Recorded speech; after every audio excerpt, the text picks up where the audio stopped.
Welcome back to One Hit Wonderland, where we take a look at bands and artists known for only one song.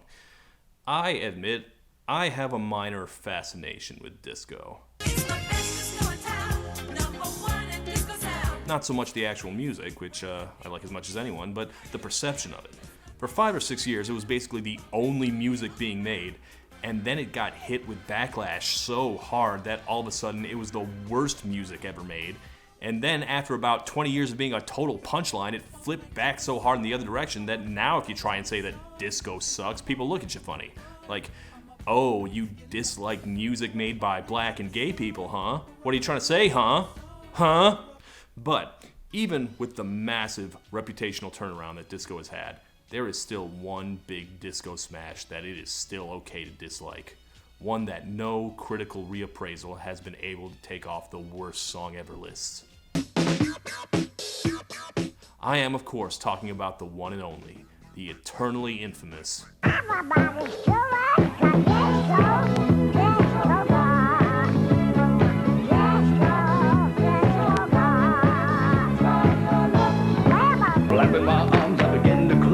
Yes, it is finally time to look at the mid-70s phenomenon known as disco duck.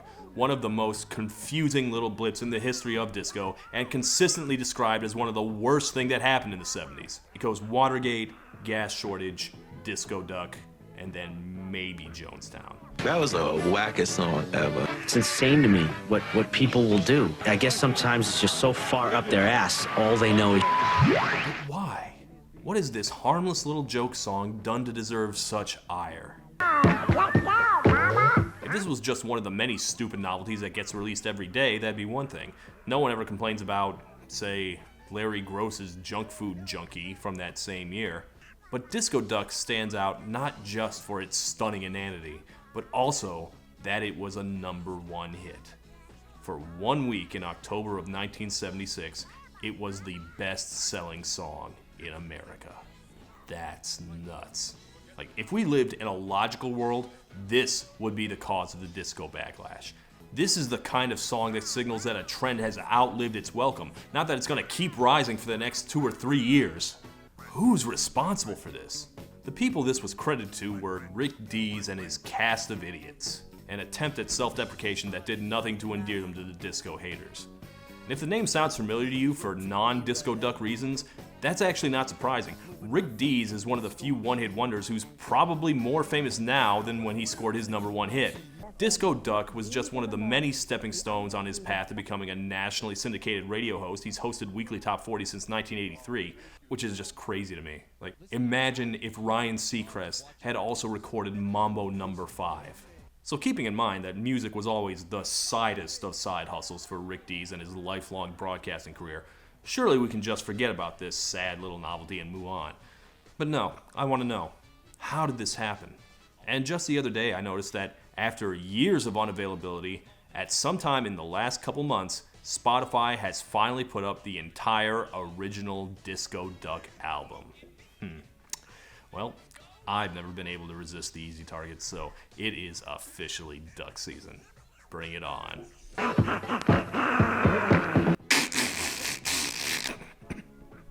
Can't do it.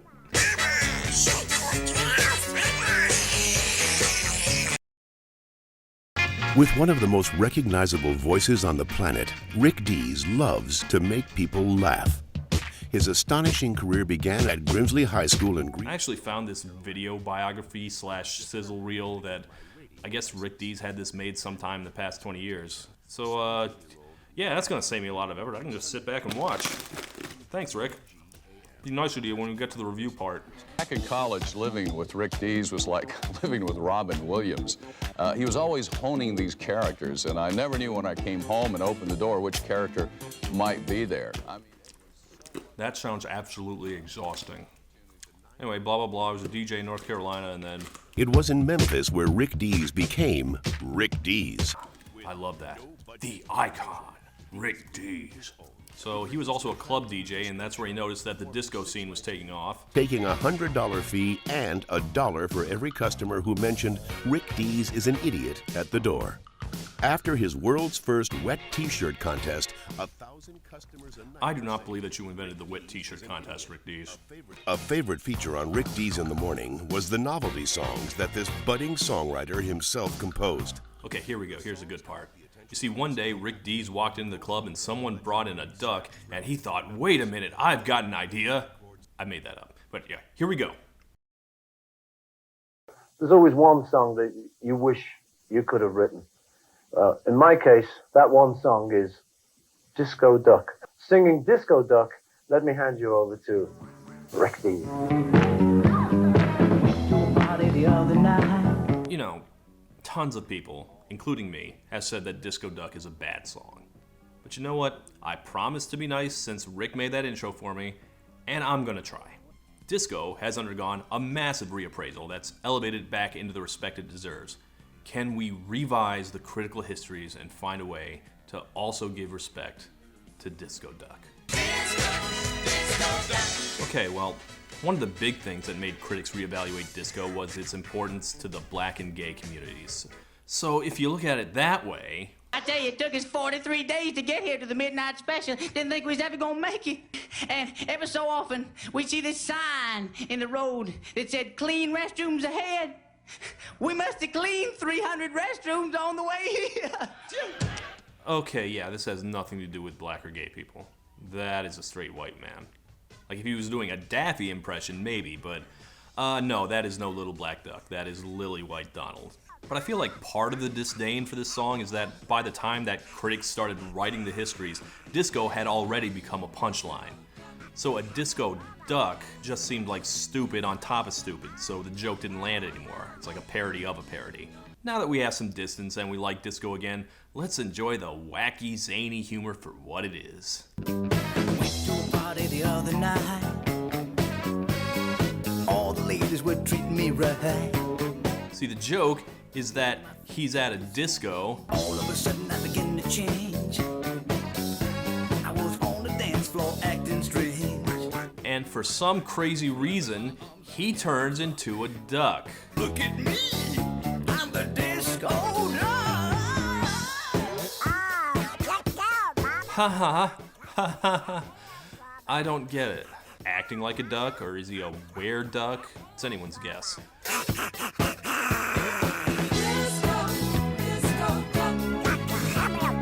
Okay, so apparently the genesis of this song is that there was a mid-level dance craze in the 60s called the duck.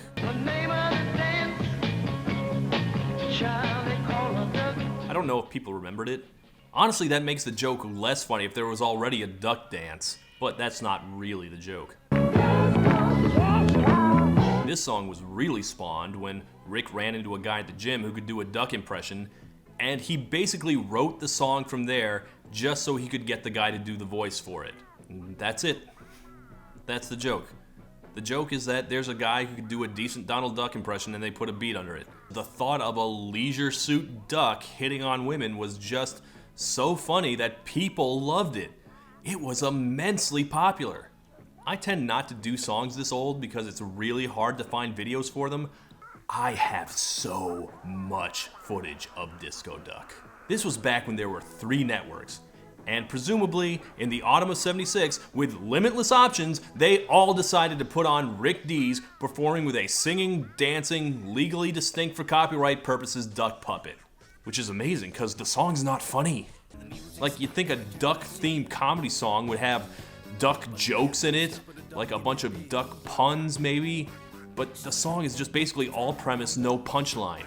He mentions a dance called the Disco Duck, but there's no references to how a duck would dance. You know, something like, you know, you flap your wings and you lay an egg. No. I guess he does say shake your tail feather, but that's it. Rick barely even tries for other duck references, and when he does, he fails. Chickens cluck. So maybe don't be a cluck means don't be a chicken, be a duck? I don't... Ducks quack. Has anyone in this song even seen a duck? I think Rick probably suffered for being the last really big novelty hit. I know, suffered all the way to the bank, but you know what I mean. You go back and there are a ton of high-charting comedy songs in the 60s, but Nowadays, even your most famous musical comedy songs don't chart high. By the mid-70s, this kind of joke song was on its way out. Did people just like the song? As a song?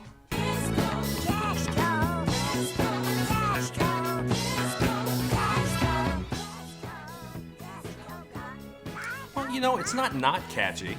Rick wrote this himself, and, you know, he doesn't not have talent as a songwriter. It's got a strong hook, it's well constructed. It's actually much better than the actual Disney Corporation, who took a swing at it 3 years later with Macho Duck. Macho Duck. Oh, he is a merry sensation. How did the House of Mouse end up sounding like they were the cheap knockoff compared to a morning DJ? He's a macho duck. Your Disco Duck disco sucks, Disney. Have you tried hip-hop?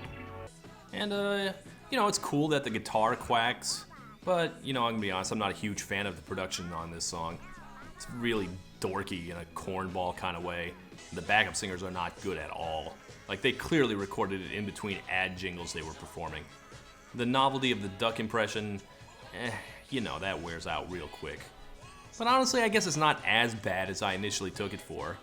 It isn't funny, it's very stupid, but I guess it's not infuriating. In fact, the only real painful part is Rick himself, because he's not a singer. Thankfully, he's not in much of the song. But this part with the wacky DJ voice... Look at me, I'm the disco duck.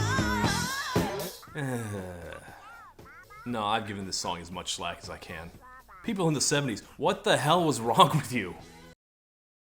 Rick Dees and his cast of idiots had a #1 hit everywhere, except Memphis.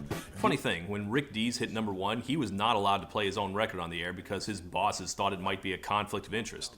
He mentioned it once, and that alone got him fired. At least that's what he claims. Wouldn't be surprised if the station was just plain sick of his shit. A rival station with less of a stick up its ass scooped him up right away, and he got to play his own song all he wanted. But then he had to come up with a follow-up.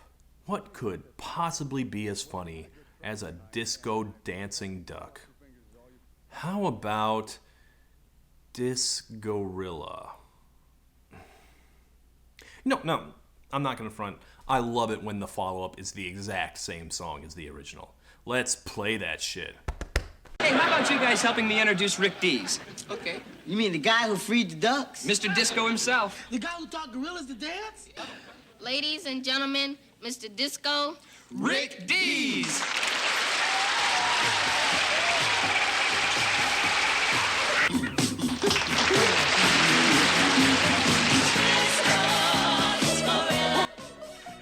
How is there video of this? I'm sorry, it's just so much of my job is hunting for obscure old videos I can't find. I have never done a video on Brandy, You're a Fine Girl because I can barely find video of the main song, let alone any forgotten other singles. But someone put Disgorilla on television? A bad novelty's bad knockoff that stalled out at number 56? Well, anyway, yes, thank you, Greg Brady and the cast of What's Happening'. Let's hear Disgorilla. All of a sudden, I'm acting deranged. My hair was growing wild, I was looking strange. So the premise of this one is that he goes to the disco and he turns into a gorilla. It's literally just a gorilla instead of a duck this time. Wow. This was made to capitalize off the release of the terrible 70s King Kong, but it doesn't work as well as the first hit because, I don't know, like, a gorilla voice is not as funny as a duck voice. In fact, there's not a gorilla voice really, so instead he just makes monkey noises in the chorus. That's much less of a hook. This actually is making me appreciate the craft of Disco Duck a lot. And the craft of King Kong 76 for that matter.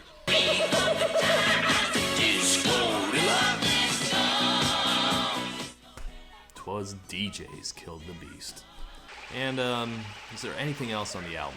Well, I've checked it out, and it's very morning DJ. There's some Elvis impressions. Jelly donut. I want me a jelly donut. A lot of wacky voices. a Barry White parody called Barely White. I'm barely white. I'm barely white. And my favorite of the bunch, Bad Shark, a Jaws-themed parody of the theme from Shaft. Who is the fish that will put you on his grocery list? Shark.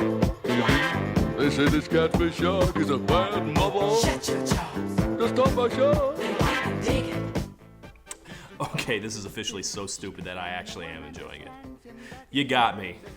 Maybe I'm not too good for radio DJ novelty humor after all. Well, yeah, obviously. Like, in the late 70s, he jumped at the chance to bail on AM radio and join a new FM station, Kiss FM in Los Angeles. And from then on, he's been one of the biggest names in radio for decades. But he also did keep issuing albums and singles, a couple of which charted low on Billboard. And it looks like those albums were made up largely of prank phone calls, so it's probably for the best that I couldn't find them. Like, I'll do you, me, and especially him a favor by not playing those records. Like, it just wouldn't be fair to the man. Comedy ages very poorly, especially radio DJs who are the very lowest form of humor, said the YouTuber. But his music career did continue. He performed the theme to Bill Murray's first big movie, Meatballs.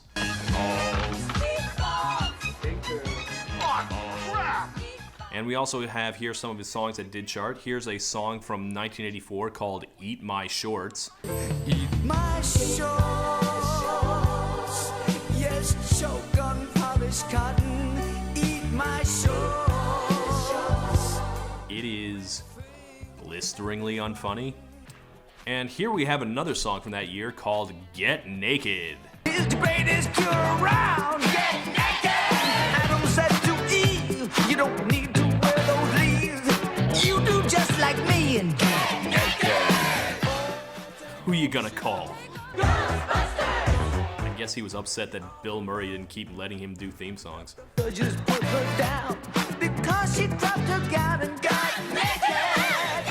Well, you know, I gotta admit, the man knows a funky groove when he hears one. This is still very stupid, but is it really that much stupider than Centerfold? And of course he did well for himself otherwise. He did cameos in movies, TV shows. He hosted Solid Gold for a year and they let him do Disco Duck while he was on there. He had a talk show for one season in the early 90s, and he still hosts his radio show now. All this from Disco Duck. Deserve better. I don't want to say he deserves worse because I don't begrudge him his success at all. He's clearly very good at his job. He's earned his radio empire, his Disco Duck dynasty, if you will. But if you played me Disco Duck and asked me if it deserved to launch its singer into a showbiz career that lasted 40 years, oh boy.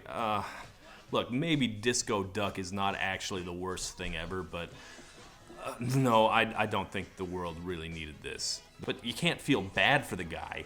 Like all radio DJs, he just likes attention. And if his big song is called one of the worst songs ever, I think he probably enjoys that even more. Rick, if you're watching this, let me say for the record, and I say this with the utmost respect, Rick Dees is an idiot.